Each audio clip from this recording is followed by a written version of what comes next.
behind your background because it looks beautiful. That landscape, yeah. Yeah. Oh, that's just my garden. It's not particularly special. But in this, in the part exactly behind you, looks so beautiful. You think so? Yeah, Yes, very beautiful. Oh, I guess you like a, take, it is a cozy place, I think. yeah. So Also, is it raining there or what? There are water droplets all yeah, over the place. yeah, it's raining, yeah. But Mm. this window here, it always looks like that because it's one of these double glazed windows and it's got damp in it. They go after about 20 years and it needs replaced. So you'll know I've got a bonus when that gets fixed. Also, it's very strange. I mean, at your place, it's 9 o'clock, but it's still light outside. It's I very know this is unusual Scotland for you. So if I was connecting to you from London, it would be pitch black. But because we're so far north, it's really light. It's like light till 10 o'clock at night. By the time we get to the end of this class, it'll start to get dark.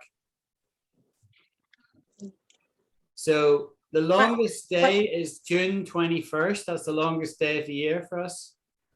And then it starts to get lighter. But because we're far north, it also means that in the wintertime, it gets darker earlier. You know, it gets dark early. Whereas in India, it's kind of like about 6 o'clock, no matter what time of year it is, right? And also it gets dark really quick. Yeah. I'll tell you a funny story, right? Do you remember watching movies in the old days when they used to have a lot of Westerns, cowboys and Indian Westerns? You know what I mean? Yes, sir. Yeah. And they'd be out riding the horses and then they'd have a camp, and they'd say something like this. We need to stop now because it's going to get dark soon. You see that? We need to stop now because it's going to get dark soon. And I used to think, what do they mean when they say it's going to be dark soon? Because I had no concept in my mind of it ever being dark soon. Because when it gets dark here, it gets dark very gradually, like you were turning down a dimmer switch really slowly. Right? And it was only when I traveled to countries like India and Israel when I realized it gets dark really quickly when it's getting, and also America. Like if you're in Florida, it's light here, 1 minute and the next it's dark. I mean, what happened there? Yes, here is the same answer. So the morning starts, the sunrise is about 40 past 5 a.m. And the dark comes about 6 p.m. But usually after the half a year, we have like a quickly dark also. So 40 past 5 p.m. also. Yeah. And is dark so quickly. So is yeah.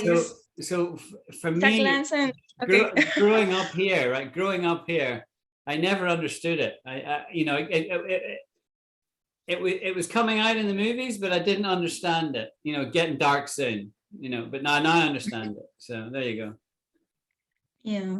Right. So I've got my wee word list here that I keep adding to, that I've been adding to since we started class, and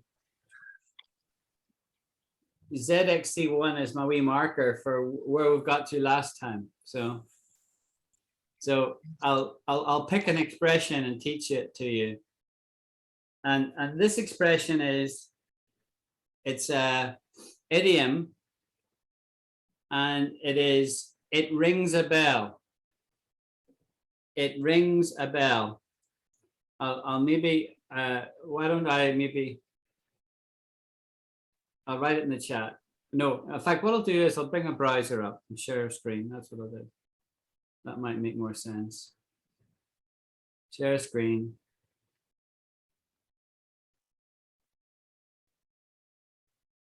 there. Can you all see that? Yes, sir. Yes. Right, so I'll type in here that what I mean is it rings a bell. Now, have any of you, before I hit enter, I think that is when a person have like an idea suddenly, or maybe you're very close, not quite. It's where yeah, if I was explaining something to you and I was saying, yeah, do you remember when? Do you remember? Yeah. yes, it and rings you a would bell. say, "Oh, yeah, that rings a bell. It rings a bell, Yeah. right? And it means This it's expression basically saying- rings a bell in my head. it basically says, I remember now. Yeah. Mhm. Let's look it up. The expression that rings a bell is used when we come across something that jars our memory. Now, I would say jogs our memory rather than jars our memory. That's not a good use of words there.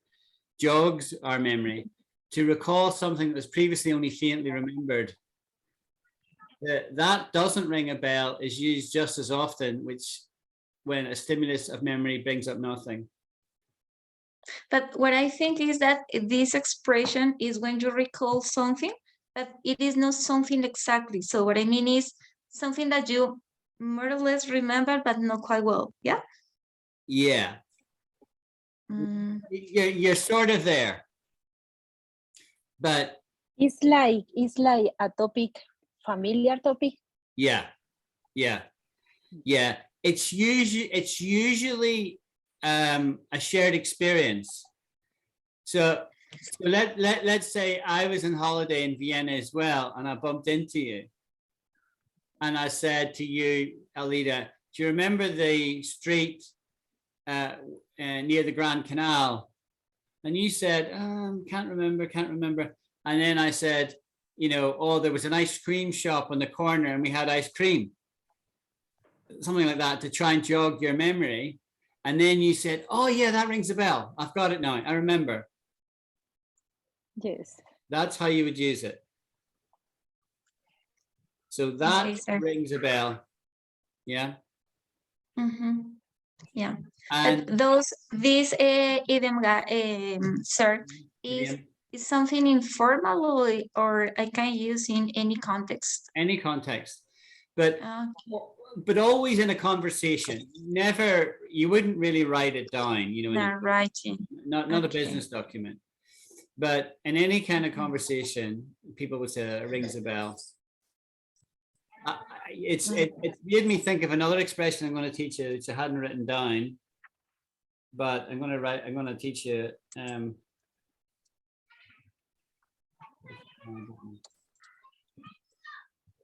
Right, so this is a good one, right? And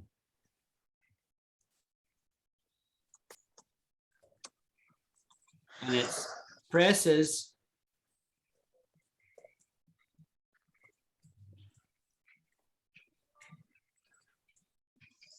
presses my buttons, right?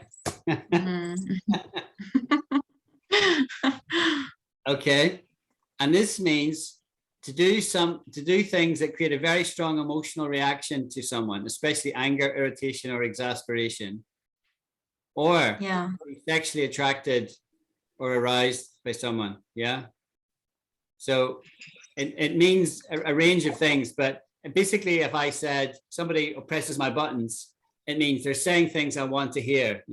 It's kind of a good thing. Or it could also be the opposite. It could be very negative. They really make me angry. You know what I mean? And you have to figure out from context. Yeah, sir. But so in this case, that we have two definitions or two meanings. So which is the most common, the first one or the second one?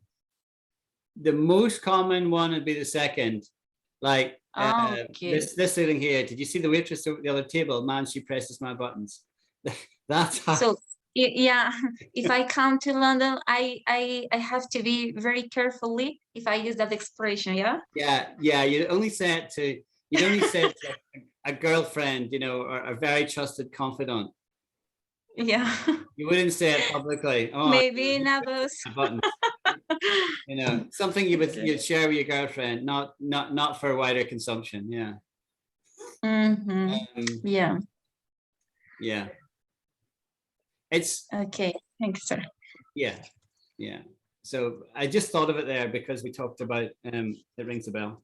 Okay, so here's another good one.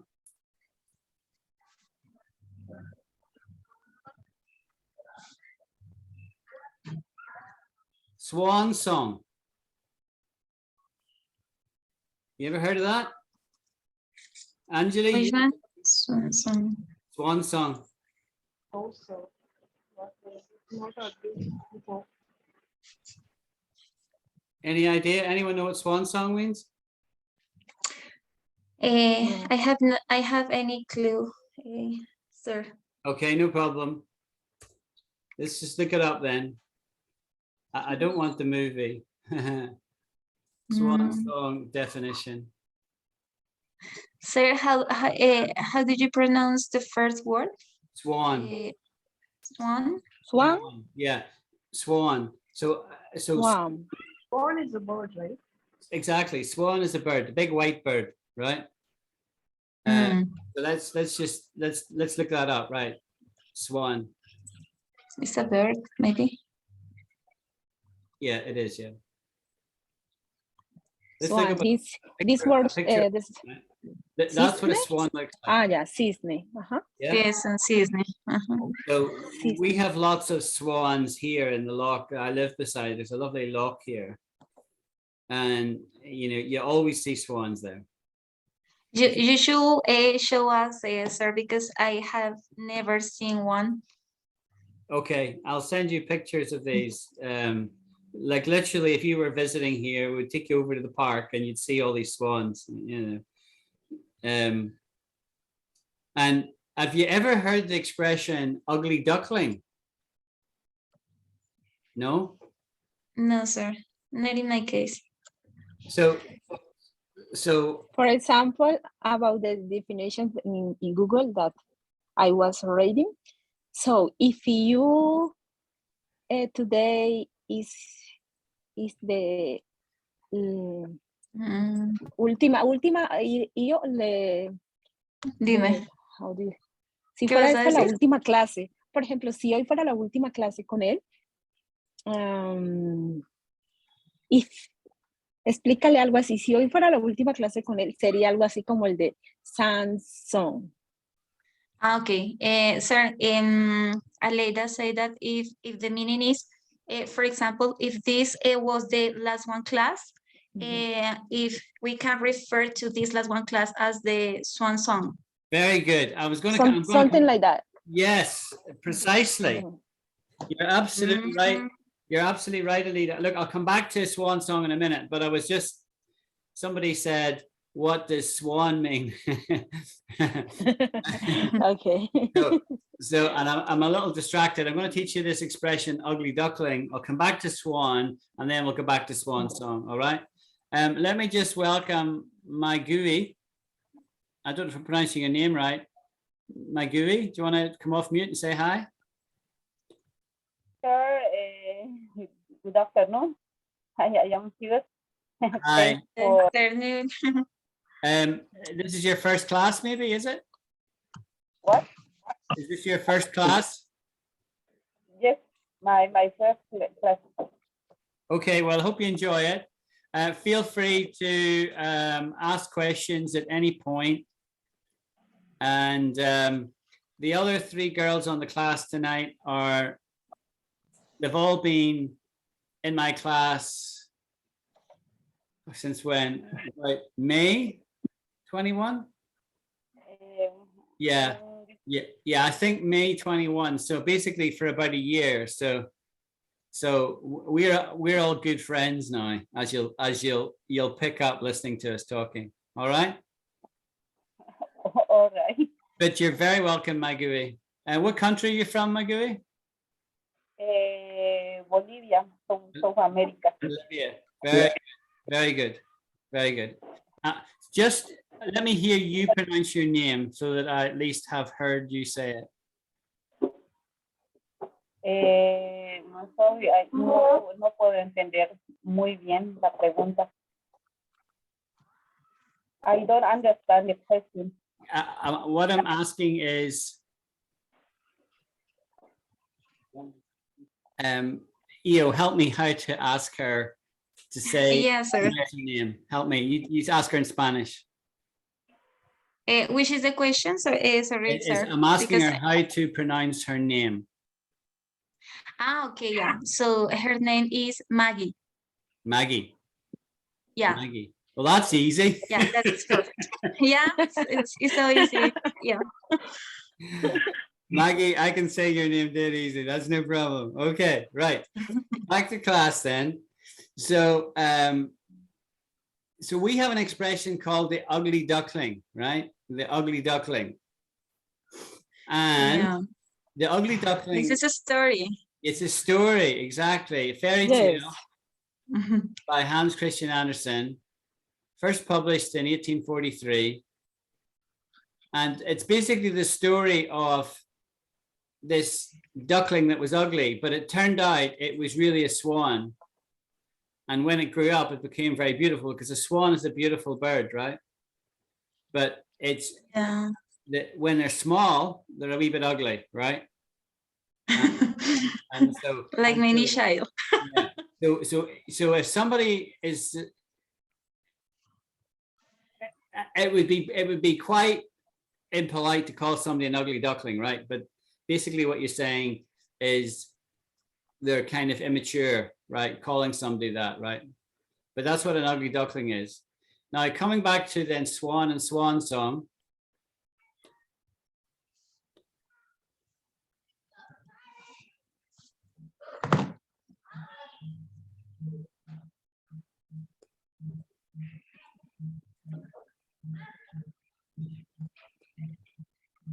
The final performance or activity of a person's career. He has decided to make this tour his swan song. I don't know whether the news, you get news about the UK in Colombia or Bolivia, but Boris Johnson is no longer going to be our prime minister. Yeah. And when he was given his speech in the House of Commons, his final prime minister's questions, he ended it with a line of Spanish. He said, "Hasta la vista, baby." Yeah. That is Spanglish. Which that got a lot of newsprint, right? Because it's kind of famous for us because Arnold Schwarzenegger said it in one of his movies. Yeah. Terminator. So even though Terminator. here people don't know Spanish other than saying mañana,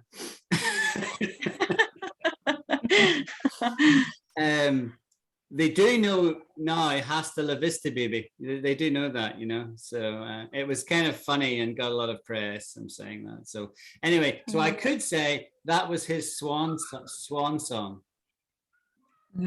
Yeah. By the way, what did the Yeah. expression mean? Like, what did he say that? What did he say? He said hasta la vista, baby. No, that I know, but what does this mean in English? In English, it means I'll see you later. Oh, Yeah. it's The that last simple. expressions or last situation, whatever, something like that. Yes. If you doing the last activity, Yeah. yes, you say swan song. Yeah. Eh, Yeah. So so the example here is he has decided to make this tour his swan song, his last one. Okay. Let's look it up in Merriam-Webster dictionary. But that expression is also informal. Yes, sir. Yeah. No. Look, so it's very interesting. I find that you Spanish-speaking ladies always want to know if something is formal or informal. And what that tells me is you guys distinguish between formal and informal a lot. But in English, Yeah. in English, we don't do that. Yeah, sir. Yeah. So we asking that because we are asking that. Sorry, because here we have a lot of expression that we can use, for example, in a serious context, or maybe with our bosses, or maybe with I don't know, with general population, yeah. So for example, that last one expression that was hasta la vista, baby. Yeah. Yeah, this is more like in a funny conversation, maybe with friends, but Yeah. never, for example, with our boss or in my case, for example, with our with my students or something like that. Yeah. Yeah. So that's No, why I asked for that. That's interesting, actually, because that gives me a little bit of insight into Spanish or Colombian culture, right? Because Mm. we are very informal in work, right? So like, and where I'm working now in Facebook, it's really informal.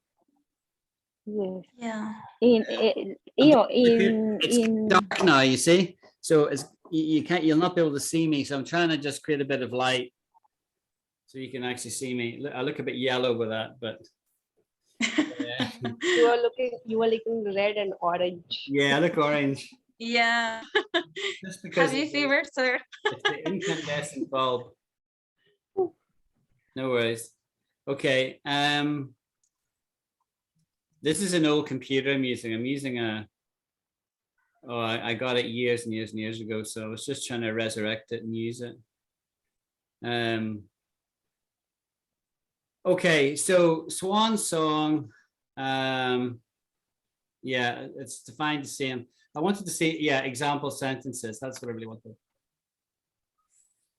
Here we go. Ulvaeus 76 and Anderson 74 told the outlet that while the group reunited for the record after parting ways in the early 80s, the new music will be ABBA's swan song, noting that the tracks that don't make it onto Voyage will remain unfinished. So there you go. So that's basically using it, you know, in a real context. He's saying it's our swan song. It's our last performance. Okay. Right. So we've got swan. Yes, is everybody comfortable? I'll move on to another word now. Yeah. You happy, Maggie?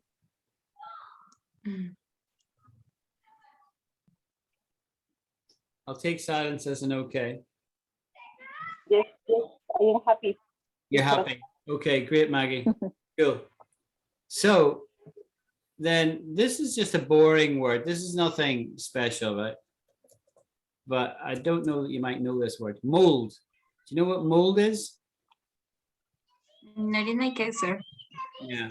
Yeah, it's something that gives a particular shape to some kind of liquid or something. So that's very interesting. So that is one of the definitions of mold and not the one I was thinking about. That's a totally different one from what I was thinking about. But you're right. It is that, right?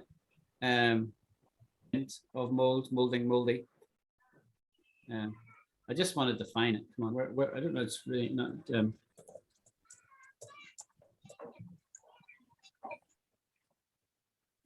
So this definition here, the first one, the noun definition, is the one that Anjali mentioned there. A hollow container used to give shape to molten or hot liquid material when it cools and hardens. The smith would pour the molten metal into a shaped mold. See that? So that is the definition that Anjali came up with. Right? Second definition, a distinctive and typical style, form, or character. Example, he's a superb striker in the same mold as Guy Lineker. So when you're describing somebody as like somebody else, you could say that they're in the same mold. Yeah. That makes sense. Now that is a kind of an idiom of the first one. Yeah. The first one is a physical thing.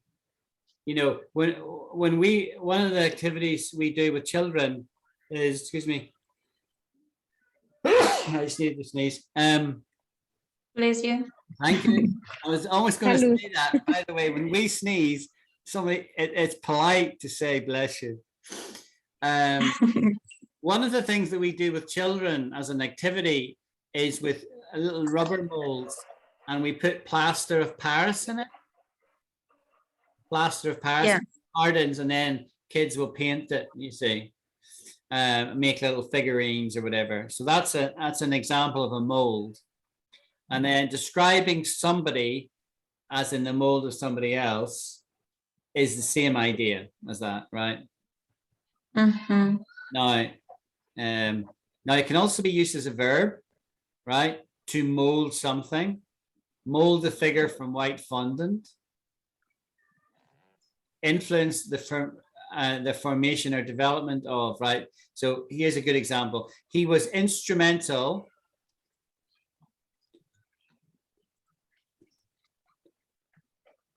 in molding the policy and ideals of the journal. So another way of like shaping it, we could say shaping it. Molding is the same as shaping, right? Like I've got some plasticine and I'm molding it into a little toy car, right? Yeah. I could say I'm shaping it into a toy car. Now, I'm wondering, is this the word I want here? Because none of these are what I was thinking about. Yeah, this is it. Especially British. A growth of minute fungi forming on vegetable or animal matter, commonly as a downy or furry coating and associated with decay or dampness. Any of the fungi that produce such a growth, like mildew, to become overgrown with mold. You know, like if you have fruit, like say strawberries or something, and it's been in the fridge too long and it's not fresh anymore, it grows a kind of gray furriness. You know what I mean? Yes, sir. We call that mold. Mold. Mold. Yeah. Yeah, but both these words have different spellings. I know, but it looks like you can spell it M-O-L-D, as in here, or M-O-U-L-D. Mold is like hongo, y es like hongo. Que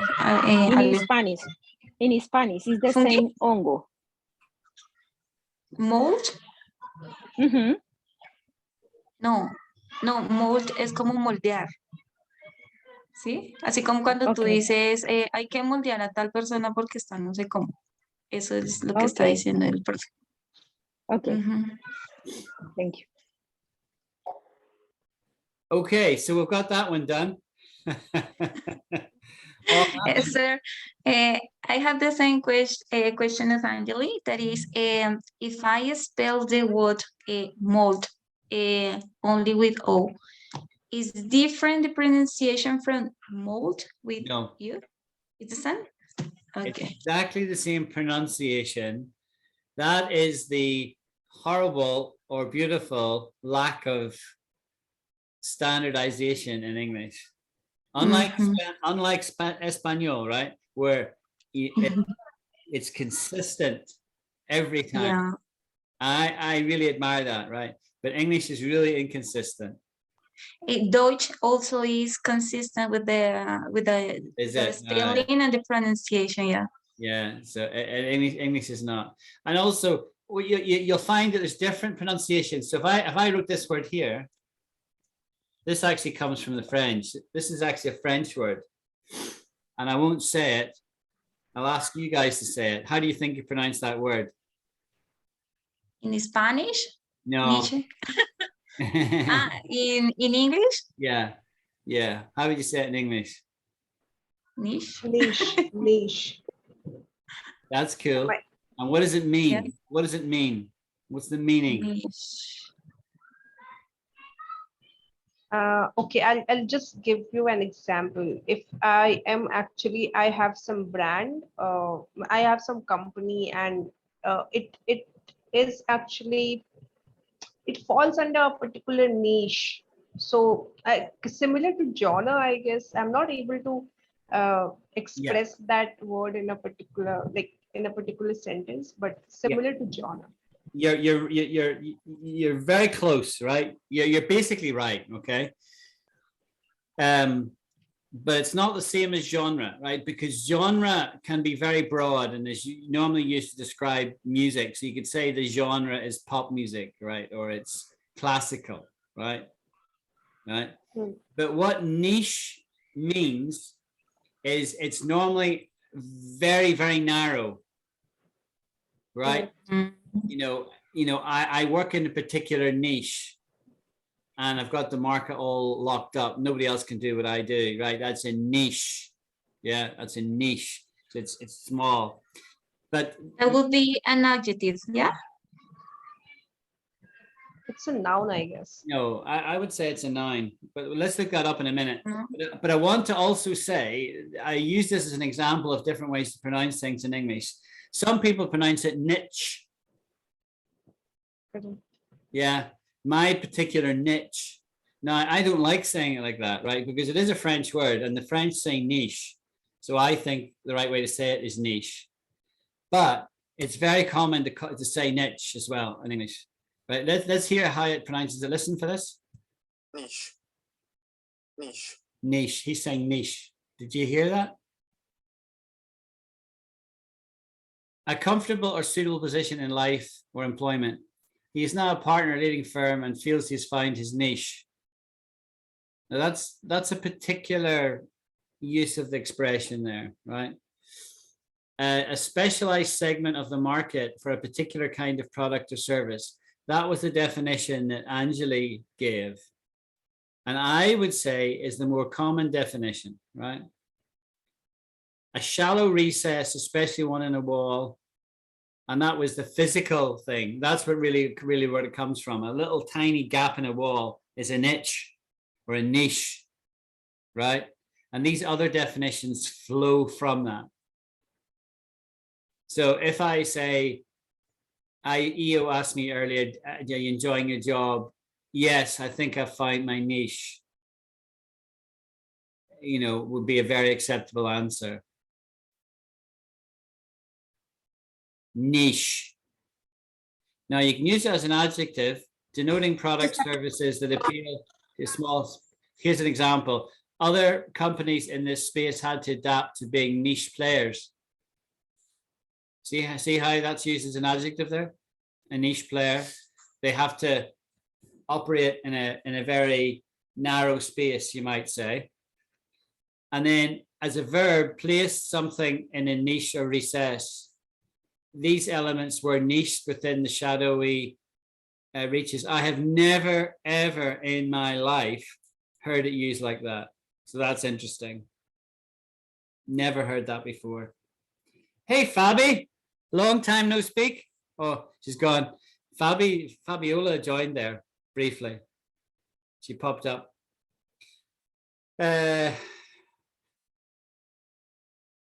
Right. Okay, we've done niche to death.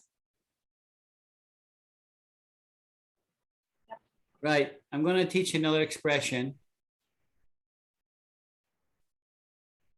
And this expression is this. Sink or swim. Sink or swim. What do you think that means? Do or die. Do or die? Did you say do or die? Yeah. yeah, that's pretty good. That's pretty good. We'll come back to that in a minute. Let's just go more slowly here for the Spanish speaking ladies. Sink or swim. Does that make sense to you, Io, Alida, and Maggie? Swing? Excuse me. Yeah, so swim as in, like you go to a swimming pool, you would swim. I was in the sea yesterday, I was sea swimming, believe it or not. And there's a lot of jellyfish. Yeah.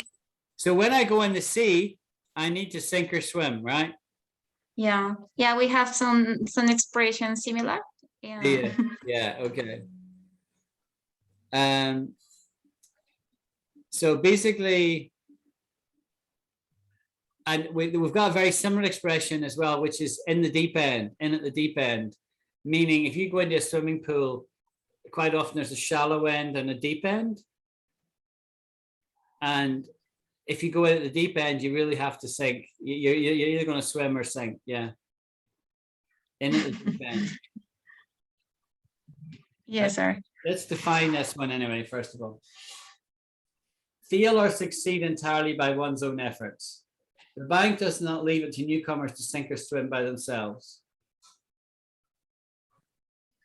I mean, I have to say in this new job, they're very supportive, you know, I think, for me, but at the same time, you feel you're going to sink or swim based on your own efforts as well, is what I would say. Yeah, or when some people immigrate to their country, they have to sink or swim. Exactly, precisely. Great example, Eo. Perfect. Now, let's also look at this other expression that I thought about there.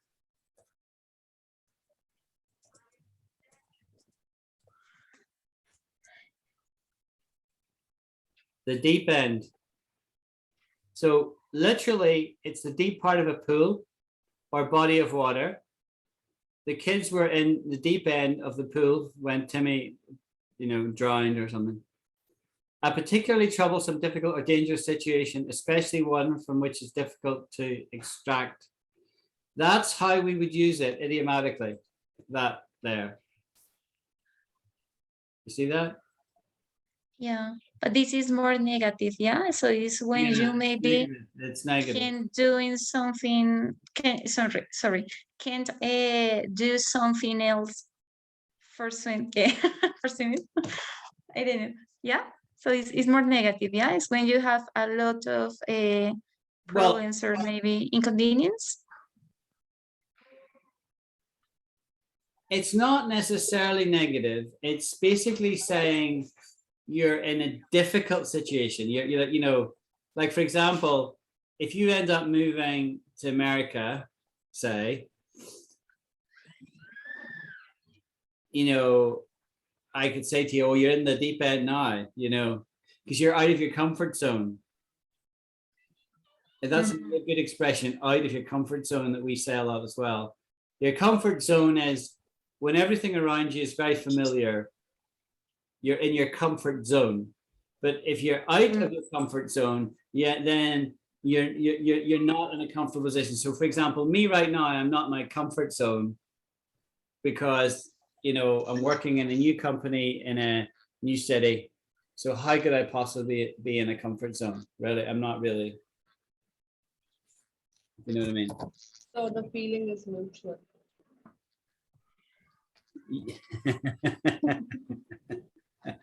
Well, that would only be relative if I was in the same job as you, Alida. Right? It's mutuality is this is if I said, I really hate you, Alida. you could say the feeling is entirely mutual, right? So that's where mutual comes in, right? When you're both feeling the same thing, but it's also towards each other. You can't say it's mutual when you're feeling the same thing as I'm feeling, but it's a different situation. Because what you meant was, I'm feeling the same thing, Alan, in my job in India. That's what you meant, right? Yeah. Yeah, but you can't say the feeling is mutual. It's not correct to say the feeling is mutual. It would only be mutual if we were describing something where we are both in it together. And either, you can close the door if you want, and either we're both hating it or we're both loving it. But either way, we feel the same. We say it's mutual, mutual.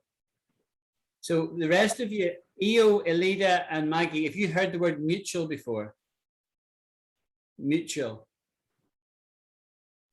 No, sir. No, I didn't think you would have. Right, so we'll do that word then. And then we'll explain the expression that Anjali just used. But before we do that, is everybody comfortable with the deep end? So let me use it as an example. Maggie has jumped in at the deep end because she's jumped into this class that's been going for a year, right? And so it's sink or swim for her.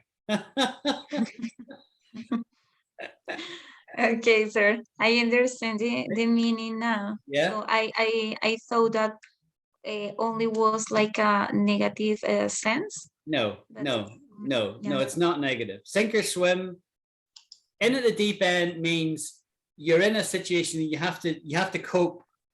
You have to do things to cope, and like physically you have to swim in the deep end. You've got to swim, otherwise you're going to sink, right? So if you're in a situation that's suddenly serious, you've got to try hard so that you swim. It's like, Yes. teacher, it's like when you have precautions.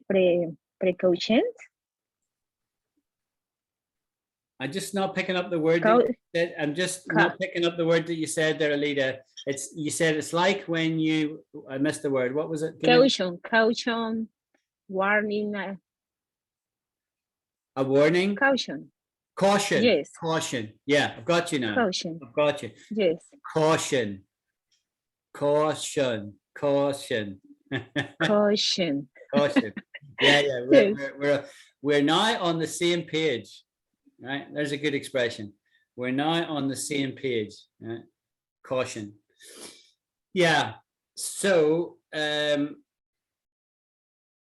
that word was caution, but it sounds like caution. See that? So caution, C-A-U-T-I-O-N is how you spell it, but it sounds like caution. Caution. Yeah, and when we are explaining how it sounds like, sometimes people do this. They grab their ear like this. Have you seen that? Yeah, Eo, can you see me grabbing my ear here? No, sir, I can see. Yeah, I'm holding the earlobe. See? Ah, yeah. Yeah. Yes, sir. And in Britain, when we say it sounds like, quite often people do this. Sounds like. And the reason they do that is because there's a game we play called charades. And in the game of charades, right, let me write that down.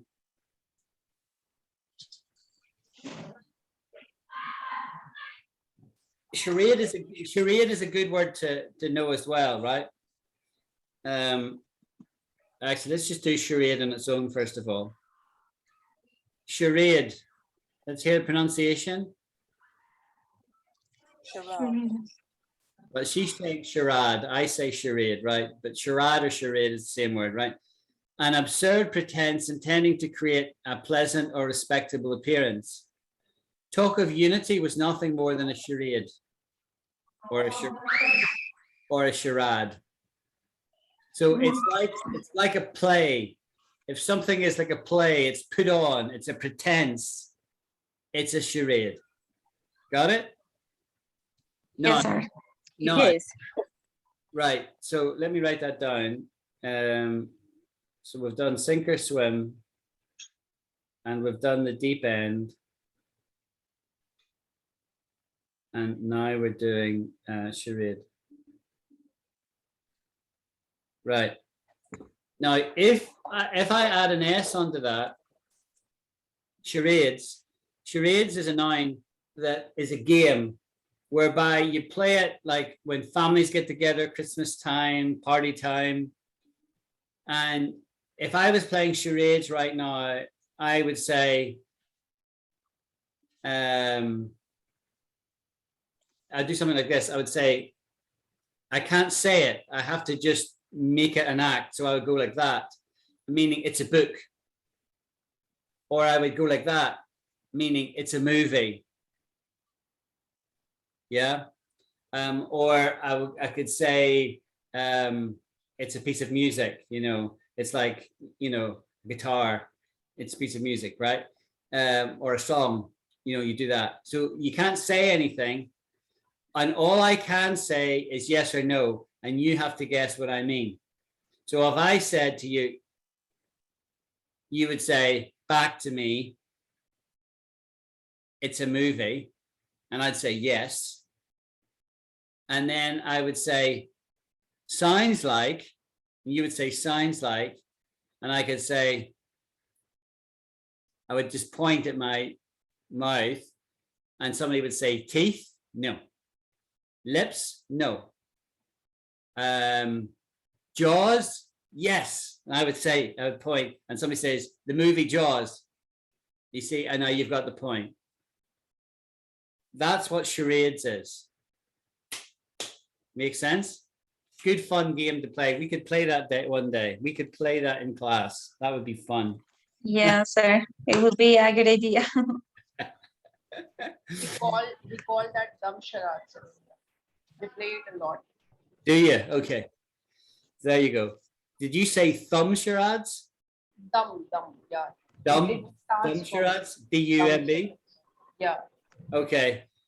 Well, we don't say dumb. We like I to don't think know. we're I don't know why do we why like do to we think we're call it clever dumb when we play charades. Just that people be smart. Yeah, exactly. I like it. Here we, I can play it. yeah, here we say charadas. Charades. Oh, good. No, I've learned some Spanish. Yeah. Too. Charades. Okay, right. We're over time. So I'll do one more word, okay? And this is a word, this is an Americanism. I've learned this by reading American books and American movies. We don't say this in the UK, right? But since America is a pretty big speaking nation, you'll come across this. Cakewalk. Describing something as a cakewalk. Now I'm going to guess that Anjali doesn't know this one because India tends to be more British heritage when it comes to English. But let's see. No, but, Anjali, do you know this means? Yeah, this is very easy. If something is a cake, it's very easy. Okay, that's correct.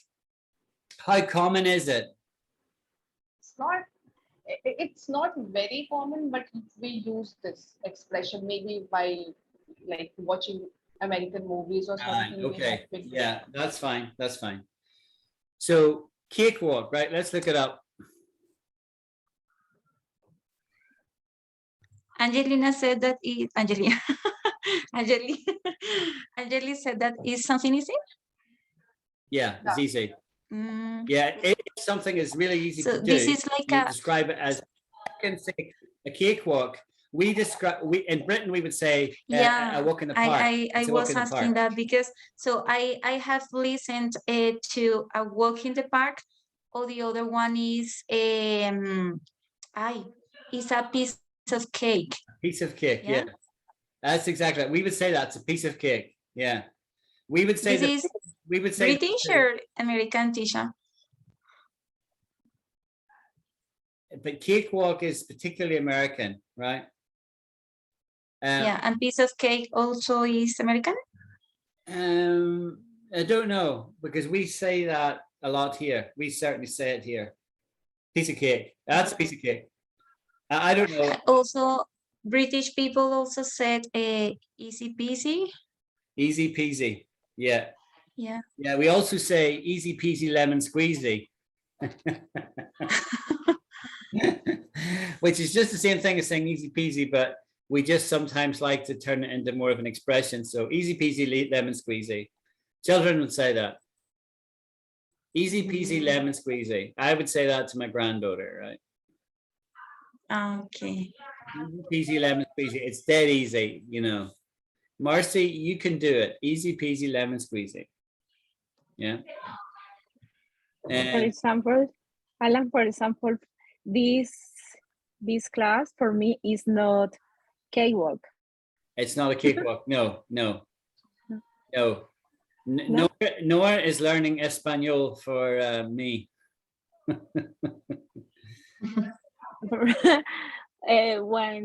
When whatever situation is not easy.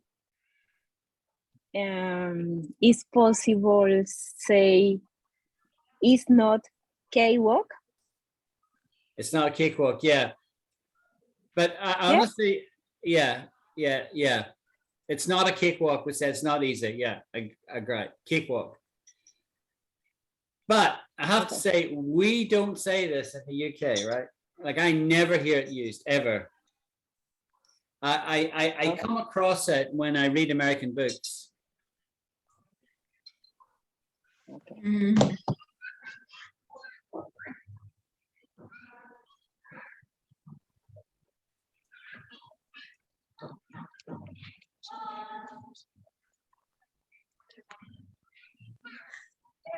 So here's a definition. Let's hear the pronunciation. Cakewalk. Cakewalk. Cakewalk. Or surprisingly easy task. Winning the league won't be that's using it negatively, like you were using it, Alida. Winning the league won't be a cakewalk for them, i.e., it won't be easy. Also uses the verb achieve or win something easily. He cakewalked to a 5-1 triumph. Walk or dance in the manner of a cakewalk. A troop of clowns cakewalk by. Okay. So very much an American expression, cakewalk. Okay, we will draw a line under it there, my Spanish ladies. Yes, sir. And that was fun seeing you all again. And next class won't suit you guys. It'll be early in the morning for me on Thursday, but hopefully I'll plan another class next weekend at this time. So I'll do another one. If this works for you guys, I'll do another one at this Yes, sir. All right.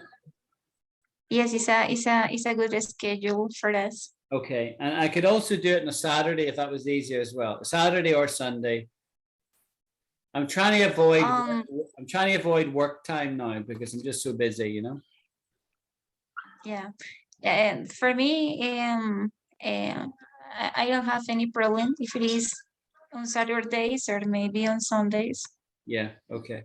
Cool. Sundays. For me, it's very Sunday. Sunday. Right. We'll keep it at Sunday. We'll keep it at Sunday nights then. Sounds good. Okay. Okay. Well, Thank you so much. good night. It was a pleasure. Thank you. Thank you so much. Sí. Buenas noches. Buenas noches. Gracias. Muchas gracias. Thank you. Bye bye. See you, Maggie. Bye Nice to bye. see you. Yeah. Bye. Bye now. Nice to see you, Maggie. Bye.